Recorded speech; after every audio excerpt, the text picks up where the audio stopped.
The following is a special video presentation of the Hennepin County Library.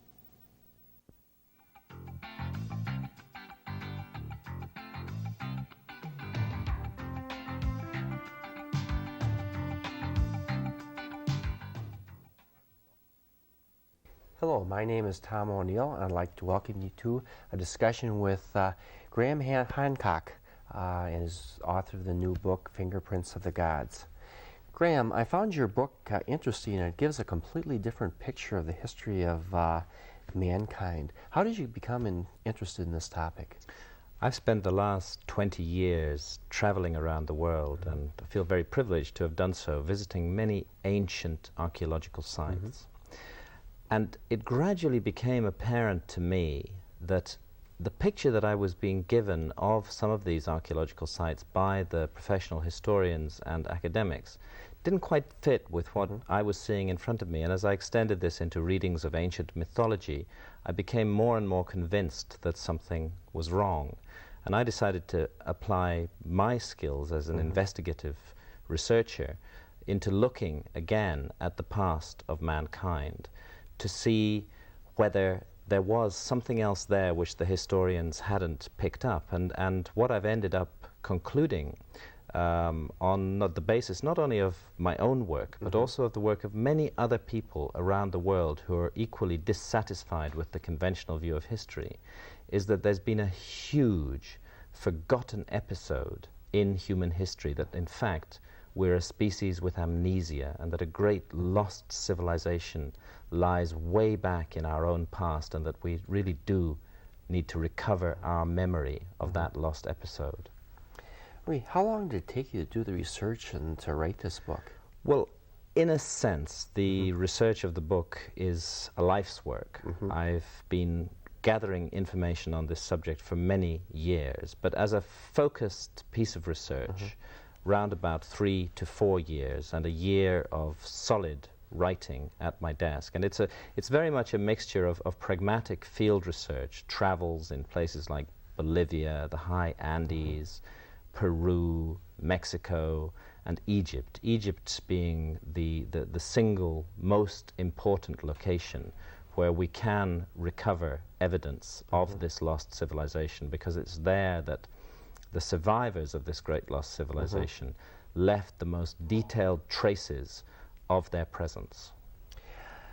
I think as most other students, I know at one time or another is fascinated by the pyramids and the other monuments in Egypt. How is it that the experts can be so wrong about the chronology as you cover in your book? The problem with Egyptology is that it is a one-dimensional view of the past. Egyptologists focus entirely on material artifacts that they dig out of the ground, and they don't allow other evidence into their picture at all.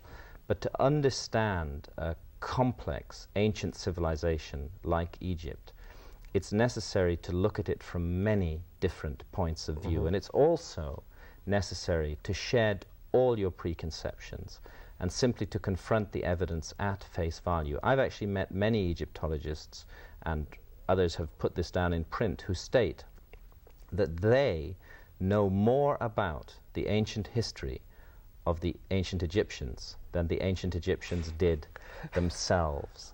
And it's this rather arrogant attitude of modern scholarship which I think has led to a huge misunderstanding about the origins of ancient Egyptian civilization. It's most clearly evident in the case of the pyramids, the 3 great pyramids of Giza, with the Great Pyramid, of course, being the last surviving wonder of the ancient world.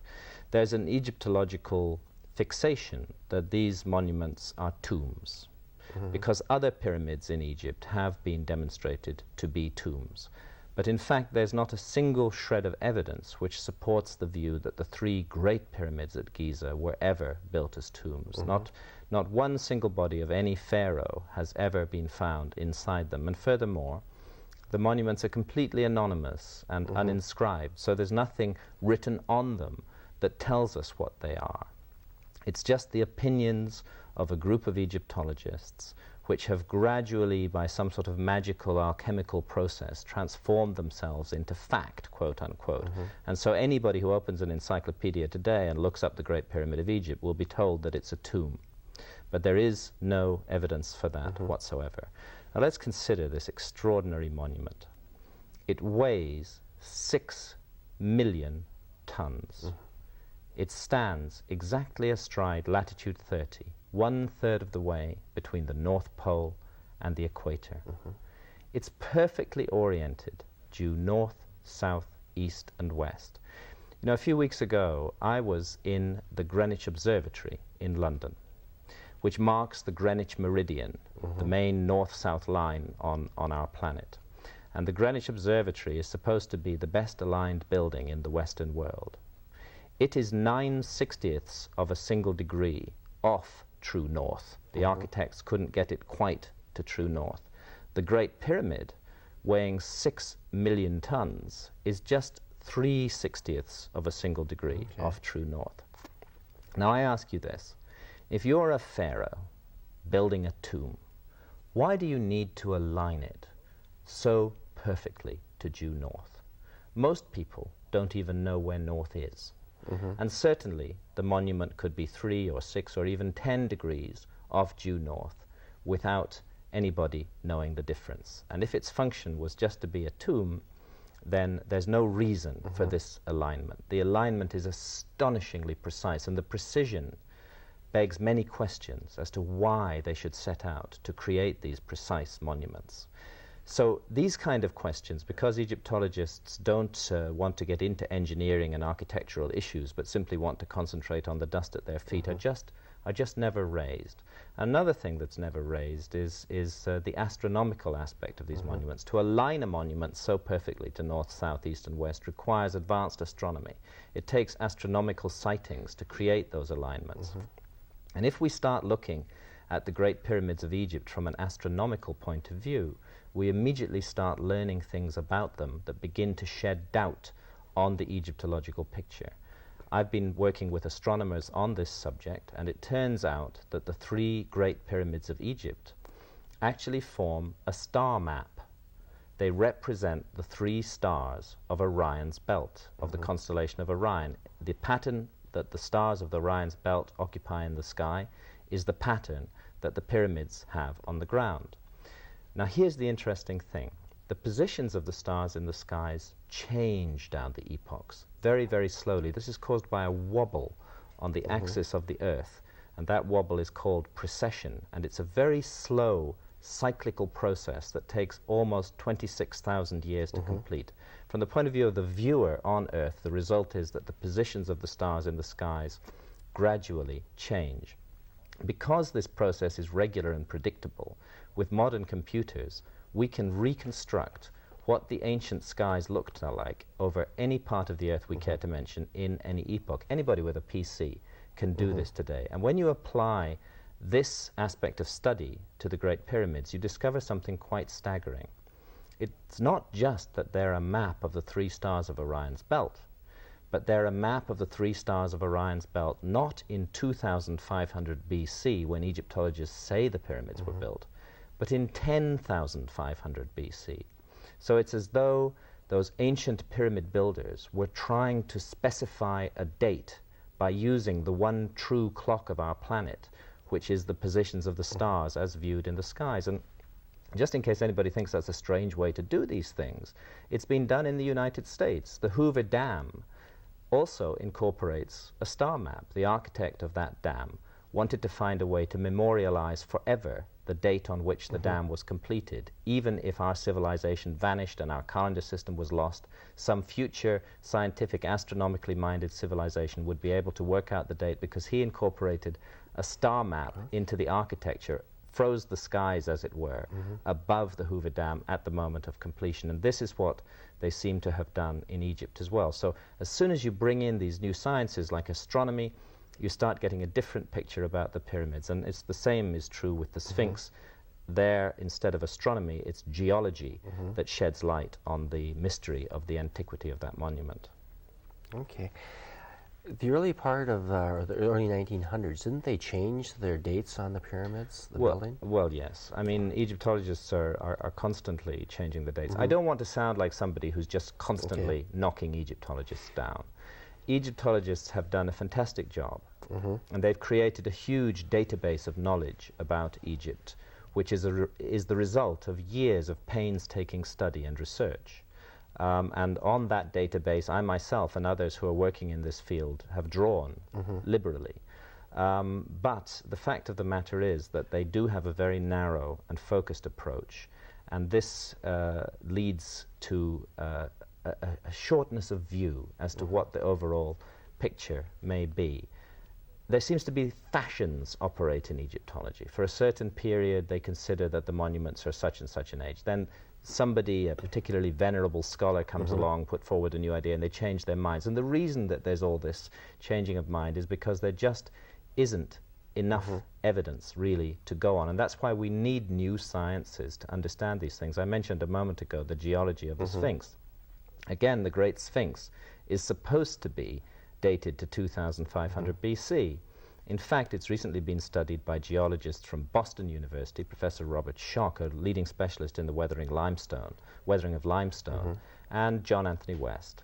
And their conclusion from the nature of the weathering patterns on the Sphinx is that this monument is 12,500 years old, that it dates back to 10,500 BC. It bears the unmistakable marks of what they call precipitation-induced weathering, weathering caused by heavy rainfall. And the last time there were sufficient rains in that area to cause that kind of weathering takes us back again to 12,500 years ago. So this is really why I call the book Fingerprints of the Gods, because all over the world there are fingerprints like these, hints, suggestions of evidence of vast antiquity to human civilization, which we're only just beginning to reconstruct now. Another unusual fact in the book is the technology of Egypt, that the older monuments, the technology is a higher level. Could you explain that? Or? I think the only way it can be explained, if the Egyptologists are right, then this civilization, in its infancy, before it had had time to accumulate any experience of architecture at all, was building the most incredible monuments that the world has ever seen. And that doesn't make sense. The pyramids incorporate an enormous legacy of scientific and architectural knowledge, which can only have been accumulated over a very long period of time. And I explain in the book that the answer to that mystery is that this legacy comes from a much earlier, lost, advanced scientific civilization. It's even possible that they put inside the pyramid, particularly the Great Pyramid, something very specific which a later advanced civilization would be able to rediscover and recognize, which might give the whole picture of what happened to this great lost civilization. And again, this, I'm afraid, is another example of the narrowness of mind of Egyptologists, because in 1993, a German robotics engineer named Rudolf Gantenbrink decided to explore a previously unexplored shaft in the Great Pyramid. It's just 9 inches wide and 8 inches high, and it penetrates into the body of the Great Pyramid, but it doesn't exit on the outside. And Rudolf wondered, what's at the end of this shaft? He built a little high-tech robot. It's a tiny little thing with a video camera on the front of it, and he sent the robot up the shaft. And at the end of the shaft, after a journey of 200 feet, the robot discovered a door, complete with 2 metal fittings, and every indication that a great chamber lies beyond the door. Now, all the traditions of that area speak of the Hall of Records of the Gods as having been concealed somewhere in the vicinity of the Great Pyramid. And by the gods, I take it to mean the survivors of this great lost civilization. The amazing thing is that since that door was discovered, Egyptologists advising the Egyptian government have ensured that no further research has been done. Rudolf Gantenbrink has actually been banned from going back to do further research at the Great Pyramid. He said, okay, if you won't let me do it, then please do it yourself. And he's volunteered to give his robot to them. but they've refused to accept it. And for more than 2 years now, there's been no further investigation into this incredible possibility of a hidden chamber inside the Great Pyramid of Egypt. And I think this is most unfortunate. I don't think it's a scientific approach. I think this information needs to be democratized and brought out to the public. Okay, if we can switch gears a little bit and go to the front part of your book. Yeah. I guess I started there closer to the end. I find the maps, I think you have identified as Antarctica, the most convincing evidence of a former lost civilization.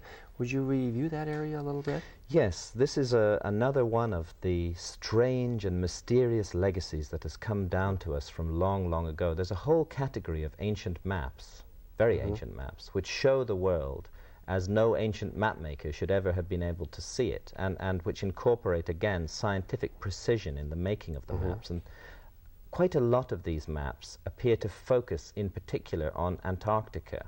One example is the Piri Reis map, which is quite a well-known map, dated to 1513, 300 years before the discovery of Antarctica. And the Turkish admiral who drew that map stated in notes that he made on the map itself that the information wasn't his.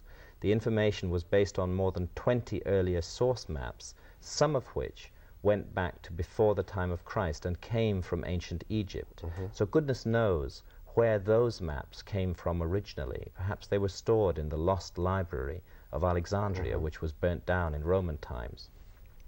At any rate, what the Piri Reis map shows is the continent of Antarctica, 300 years before it was discovered, and it shows it not as it looks today, and not as it looked in 1513, but as it looked before it was covered by ice. It shows an ice-free Antarctica, and we've known, our civilization has known what the continent looks like under the ice since about the 1950s because of seismic surveys. But how could have this been known in ancient times? This is the mystery. It appears that some unidentified, advanced, seafaring civilization mapped Antarctica with fantastic accuracy before it was covered by ice, and that takes us back at least 14 or 15,000 years, and in a time when there's supposed to have been no human civilization on Earth at all, just cavemen. So there's a huge mystery here, and the Piri Reis map is not alone. There's many, many others just like it, which incorporate the same information, and they're all based on much older source maps. Are there any official explanations of these maps? Or?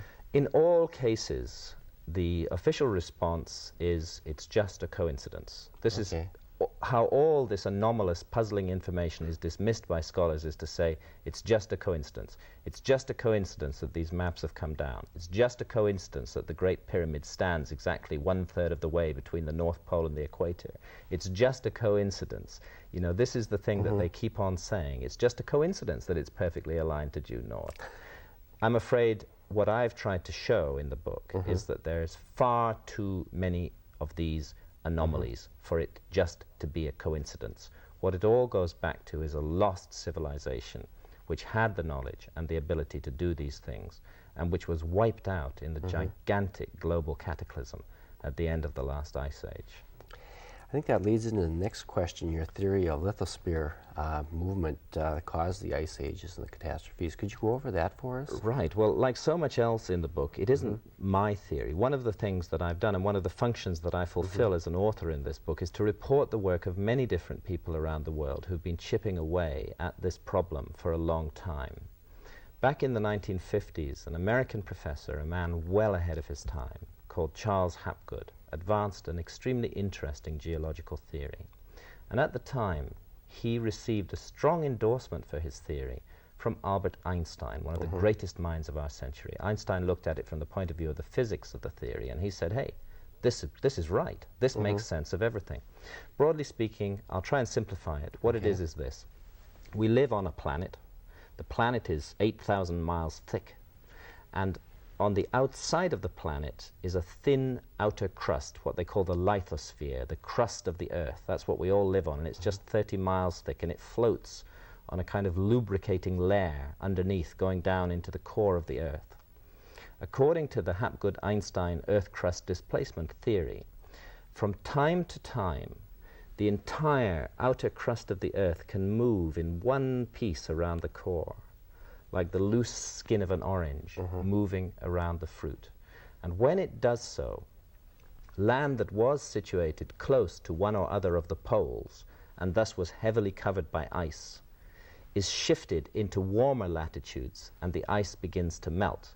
Now, in this theory, we find the first ever credible explanation for the mystery of the last ice age.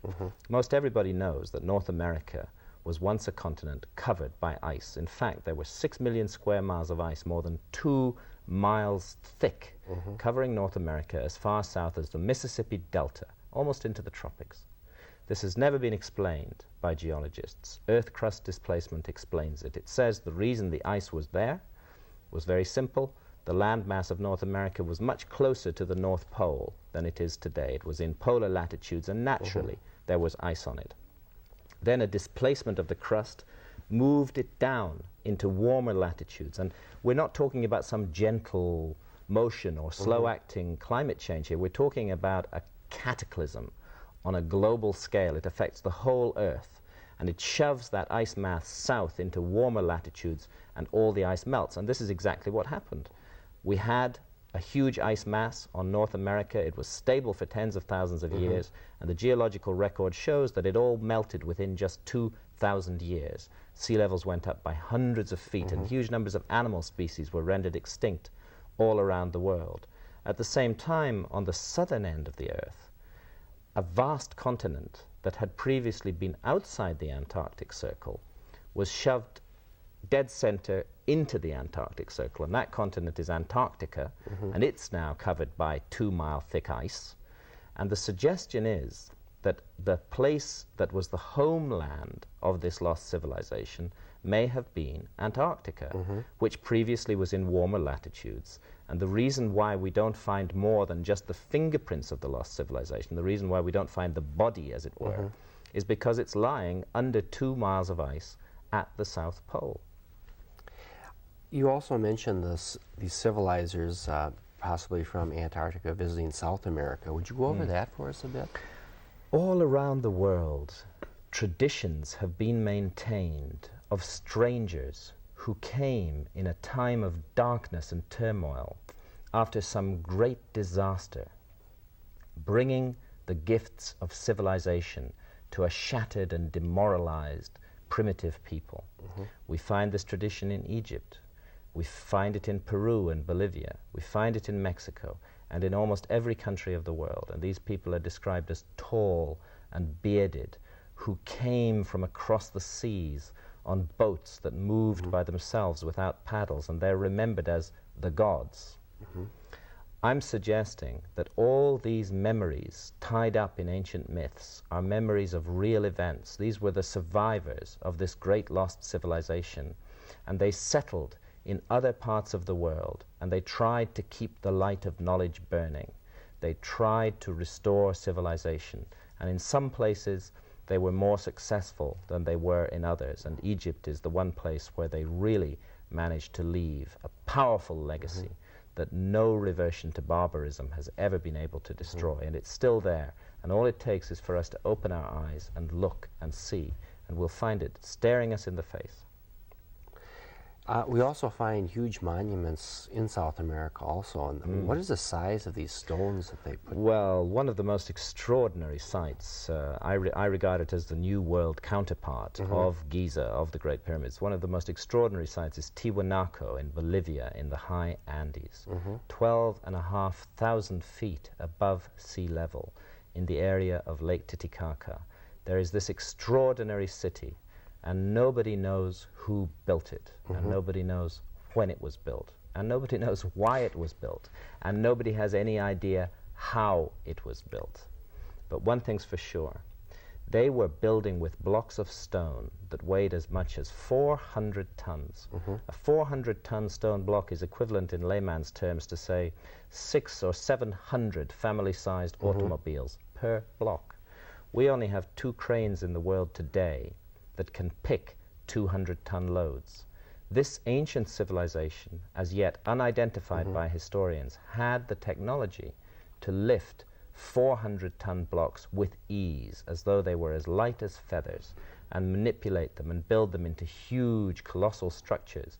and then to perfectly align those structures to the cardinal directions and to other astronomical points. And in the case of Tiwanaku, again, if we apply astronomy and geology, both indicate that this site dates back again to before 10,000 BC. There's even images of extinct animal species carved on some of the monuments of the site.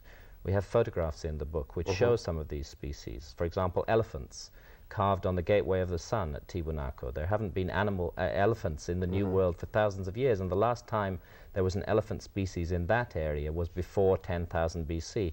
So again, it's a piece of evidence that speaks for itself, if only people will open their eyes. Yeah, we also have pictures of statues and that of different racial groups in South America who are not native. Could you explain those? Yes, I think the evidence suggests that this great lost civilization was a multi-ethnic civilization, rather like the United States is today. If some great disaster struck the world, and there's evidence that this shift of the crust may be something that will happen again, and perhaps quite soon, if that disaster occurred again and thousands of years from now, archaeologists started digging up remains from America, they would find images predominantly of African types of people and of European types of people. And that's what we find in the earliest archaeological strata of Central America. It's a great mystery. We don't find images of Central American Indians. What we find, and what we only find in these ancient strata, thousands of years old, are images of proud and charismatic African men and bearded European types, and this is thousands of years before the time of Columbus. Nobody knows who these people were. I think they may be the images of the quote-unquote gods, the survivors of this great lost civilization. I think you also list in there that there were a lot of records that were destroyed when the conquistadors and the Catholic missionaries took over South America. It's one of the tragedies of our species that we're constantly wiping clean our own memory banks. I really think we're a species with amnesia, and one of the reasons that we are is because of what the Spanish did in South America and in Central America. They set out to deliberately vandalize and destroy the entire heritage of those wonderful civilizations, creating bonfires of ancient manuscripts which may have contained vast amounts of information of enormous importance to us, so that all that's survived is the verbal, the oral traditions. And what these oral traditions tell us, speaking of the great cataclysm that occurred before, is that the cataclysm will return again, and may return in our lifetime. And that's why I feel it's so important that we really start to look into this problem and look into it in detail. It may not be the case that that's going to happen, but I think it's vital that we look and study and learn about this. Actually, I'd like to go on, but I think our time is about done. I'd like to thank the audience for being with us. And again, this is Graham Hancock and the author of the book, Fingerprints of the Gods. Thank you. Thank you.